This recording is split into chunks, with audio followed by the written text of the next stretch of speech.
आज की सबसे बड़ी खतरे वाली खबर यह है कि दुनिया की दो बड़ी लड़ाइयां आपस में कनेक्ट हो गई हैं और यह महातबाही का पहला चैप्टर खुल रहा है। रूस यूक्रेन जंग और ईरान अमेरिका जंग आपस में कनेक्ट हो चुके हैं और यूक्रेन ने ईरान पर हमले शुरू कर दिए हैं। जी हां, आप बिल्कुल सही सुन रहे हैं। एशिया से यूरोप और मिडिल ईस्ट तक बारूद ही बारूद नजर आ रहा है। जंग का दायरा किसी सीमा में बंद कर नहीं है, यह फैल चुका है, गहरा चुका है और थर्ड वर्ल्ड वॉर की कहानी लिखने के लिए तैयार है। साफ और सीधे शब्दों में यह तीसरे विश्व युद्ध की शुरुआत माना जा सकता है। रूस यूक्रेन के मोर्चे से उठती लपटें अब मिडिल ईस्ट में ईरान, इजराइल, अमेरिका और हिजबुल्लाह के बारूदी संघर्ष से हाथ मिलाती दिख रही है। लाल सागर में हूती विद्रोहियों का तांडव हो या महाशक्तियों की सीधी एंट्री, सब एक ही मोर्चे पर जुट रहे हैं और यही वजह है कि दुनिया में बहुत बड़े खतरे की आहट दिख रही है। सबसे बड़ा सवाल, क्या दुनिया में महाविनाश की घंटी बजाई जा चुकी है? इसको जानने के लिए आपको एक मैप पर नजर डालना होगा, विश्व के नक्शे पर नजर डालना होगा कि कैसे अलग अलग देशों की लड़ाइयां अब एक होती जा रही हैं और इसे ही वर्ल्ड वॉर कहते हैं।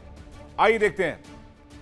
रूस बनाम यूक्रेन, जिसमें अब ईरान और अमेरिका की भी एंट्री हो चुकी है।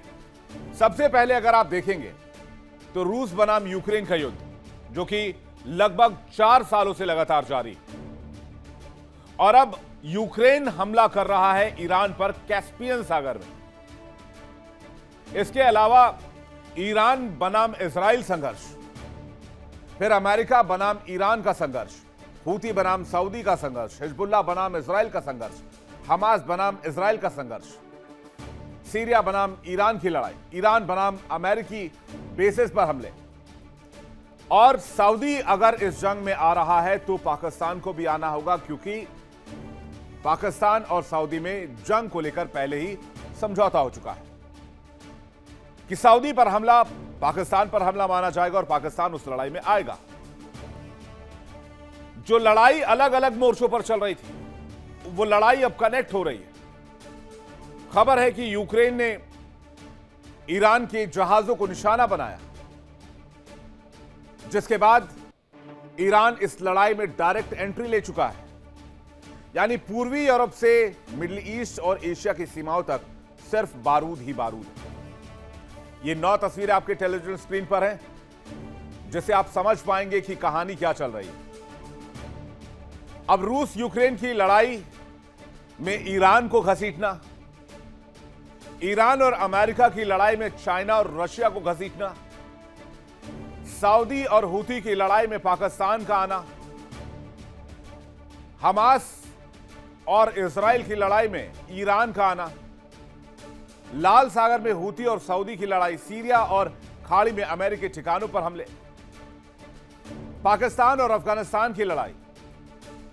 ये जंग के अलग अलग मोर्चे नहीं हैं, ये सारे एक दूसरे से कनेक्ट होते जा रहे हैं और यही विश्व युद्ध का आगाज है। ये तस्वीरें बताने के लिए काफी हैं कि कैसे दुनिया धीरे धीरे सही विश्व युद्ध के दायरे में जा रही है। अभी तक दुनिया के 2 फ्रंट पे बहुत खतरनाक युद्ध चल रहा था। पहला फ्रंट खुला रशिया बनाम यूक्रेन का और दूसरा फ्रंट खुला अमेरिका वर्सेस ईरान का, जिसमें अमेरिका के साथ इजराइल भी था।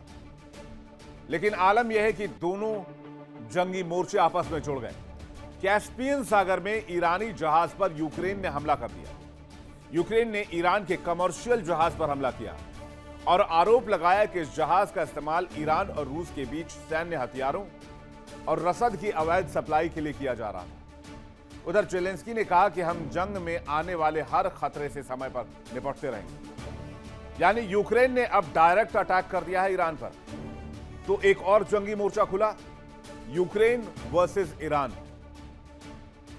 यानी रूस और यूक्रेन की लड़ाई में ईरान को भी घसीट लिया गया है और जाहिर सी बात है, यह अमेरिकी आदेश के बाद हुआ है, क्योंकि अमेरिका का मानना है कि यूक्रेन को रशिया बड़े पैमाने पर रसद और हथियार सप्लाई कर रहा है थ्रू कैस्पियन सी। अब जब यूक्रेन ने ईरान के कमर्शियल जहाज पर हमला किया तो IRGC ने भी सख्त लहजे में समझा दिया है कि हमला करके यूक्रेन ने बड़ी गलती कर दी है और यूक्रेन को इसका खामियाजा भुगतना होगा। ईरान ने यहां तक कह दिया कि यूक्रेन कुछ भी कर ले, रूस और ईरान दोनों रक्षा सहयोग में पार्टनर रहे हैं और आगे भी रहेंगे। आखिरकार यूक्रेन और ईरान में लड़ाई क्यों हुई? आइए, ईरान के कमर्शियल जहाज पर यूक्रेन ने हमला कर दिया। यूक्रेन ने कैस्पियन सी में ईरान के जहाज को निशाना बनाया और 5 जहाजों को अब तक निशाना बनाने का दावा है। यूक्रेन का दावा है कि रूस को ड्रोन और हथियार सप्लाई किया जा रहा है। रूस और ईरान के बीच सैन्य सामान और हथियार सप्लाई है। यूक्रेन का दावा है कि हथियार सप्लाई के खिलाफ उसने एक्शन लिया है। रूस यूक्रेन युद्ध में ईरान पर ड्रोन सप्लाई करने का आरोप लगा। यूक्रेन का कहना है कि ईरानी ड्रोन से यूक्रेन के ऊर्जा ढांचों पर हमला हो रहा है। रूस को ड्रोन देने की वजह से यूक्रेन ने ईरान पर सैंक्शन भी लगाए और 2026 में इसी साल यूक्रेन ने IRGC को आतंकी संगठन भी घोषित कर दिया, जिसके जवाब में ईरान ने कहा कि तुमने हमला तो कर दिया है, लेकिन तुमने उस करंट के तार को छुआ है जिससे ऐसा झटका लगेगा जिसे यूक्रेन बर्दाश्त नहीं कर पाएगा। ईरान ने हमले के लिए यूक्रेन को जिम्मेदार बताया है। ईरान ने कहा यूक्रेन को हमले का करारा जवाब दिया जाएगा। ईरान ने दावा किया कि हां, रूस के साथ व्यापार और रक्षा सहयोग है। ईरान ने कहा युद्ध में रूस का साथ देते रहेंगे। अब्बास अराक्ची ने कहा है कि इजराइल के इशारे पर हमला किया गया, अमेरिका के इशारे पर हमला किया गया है और अराक्ची ने इसके साथ ही यूक्रेन को परिणाम भुगतने की चेतावनी दे दी। यानी जो लड़ाई रशिया यूक्रेन हो रही थी और जो लड़ाई अमेरिका वर्सेस ईरान की हो रही थी, उसमें यूक्रेन भी पार्टी बन चुका है। लेकिन रूस और यूक्रेन जंग को जब 4 साल से ज्यादा बीत चुके हैं, तो यूक्रेन को आखिर क्यों याद आई कि रशिया को ईरान मदद भेज रहा है? हालांकि यह तो पहले दिन से तय था कि रूस और ईरान डिफेंस पार्टनर भी, और ट्रंप कई बार कह चुके हैं कि रूस और चीन ईरान की मदद बंद करें। मामला यह है कि अमेरिका ईरान से जंग में पस्त पड़ा हुआ है, चारों खाने चित जिसे करते हैं। 3 बार जंग छेड़ने के बाद भी सीजफायर करते हुए अमेरिका ने ईरान पर हमला रोका हुआ है। कारण यह है कि ईरान जंग में अमेरिकी हथियार खत्म हो चुके हैं। अमेरिका को पता है कि जब तक कैस्पियन सागर से रशिया और ईरान आपस में व्यापार और सामरिक व्यापार जारी रखेंगे, हथियारों की सप्लाई जारी रखेंगे, तब तक इन दोनों फ्रंटों पर जंग नहीं रुक सकती और यूक्रेन की बर्बादी भी होती रहेगी और अमेरिका भी ईरान में फंसा रहेगा। अमेरिकी बेस खाक होते रहेंगे और अमेरिकी जहाज होर्मुज में डूबते रहेंगे। उधर यूक्रेन रूस के प्रति ज्यादा आक्रामक होकर हमले कर रहा है और इस हमले से रूस को ज्यादा नुकसान हो रहा है। लेकिन रूस ईरानी ड्रोन्स के जरिए और अपने ड्रोन्स के जरिए यूक्रेन में जबरदस्त तबाही मचा रहा है। ईरान और रूस के हथियार की सप्लाई को तोड़ने के लिए भी यूक्रेन ने ईरानी जहाजों पर हमला किया है और माना यह जाता है कि इस काम की जिम्मेदारी अमेरिका और नेटो देशों ने यूक्रेन को दी है, जिसके बाद यूक्रेन ने हमले किए। अब आप कैस्पियन सी के उस इलाके को मैप के जरिए देखिए जहां पर यूक्रेन ने हमला किया है।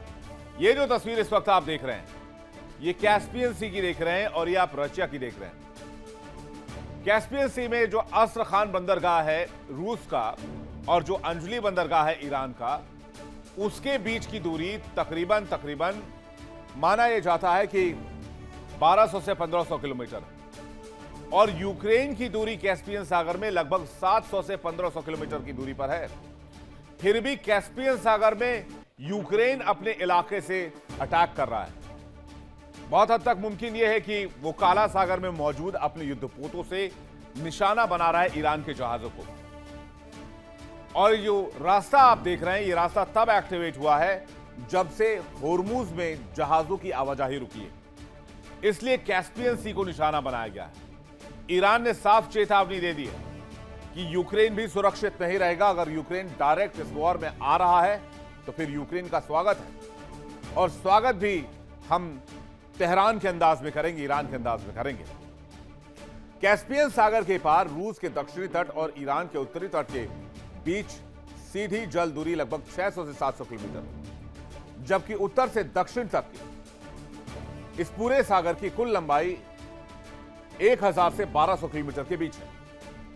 कैस्पियन सागर से ही रूस और ईरान के बीच में व्यापार हो रहा था, क्योंकि होर्मुज ब्लॉक और रक्षा, हथियार, रसद, बाकी चीजों की सप्लाई जारी थी।